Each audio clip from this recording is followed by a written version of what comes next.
आपल्या ठाण्यामध्ये एकता सावंत ही महिला शॉर्माचा गाडा लावत होती. त्या गाड्याला भरपूर जणांनी विरोध केला. भरपूर परप्रांतीयांनी विरोध केला. परप्रांतीयांची गाडी हटवल्या जात नाहीत, तरीही तिचा गाडा हा हटवला जात होता. तिच्याकडून हप्ते वसुली केली जात होती. परंतु आपल्या एकता ताईनं आपल्या मनसैनिकांना मदतीचं हे केलं. मदत मागितली, तर मदतीला धावून आपले अविनाश दादा जाधव हे धावून आले. खरंच अविनाश दादा जाधव यांच्याबद्दल बोलताना मला अ, अभिमान वाटते, की आज ठाण्यामध्ये दिघे साहेबांनंतर सामाजिक वारसा चालवणारा माणूस जर असाल तर तुम्ही आहात.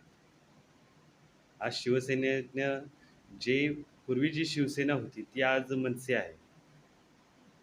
यापुढे आमचं मतसुद्धा मनसेलाच असेल. आणि एकताताईंना जी मदत केली आहे, त्यांचा स्टॉल जो उभा करून दिलेला आहे, अशा स्टॉलला पूर्णपणे पाठिंबा, म्हणजे अशा प्रत्येक ह्यांना पाठिंबा आपली मनसे करतच आलेली आहे. त्यामुळे माझं मत हे मनसेलाच असेल. एक महाराष्ट्र सैनिकच आहे. मी शिवसैनिक आहे प्रथमतः. पहिले एक सांगतो, मी प्रथमतः शिवसैनिक आहे. परंतु आता जी शिवसेना जे आहे, खरं रक्त जे आहे ते फक्त मनसेमध्ये आहे. राजकीय भाष्य करायचं नाही त्याबद्दल. परंतु पहिल्यांदा मला हे सांगायचं आहे, की एकताताईंचं खूप खूप अभिनंदन. आपण पुढील वाटचालीस आपला बिझनेस भरपूर मोठा होऊ द्या. आणि अविनाश दादांचेही खूप खूप आभार.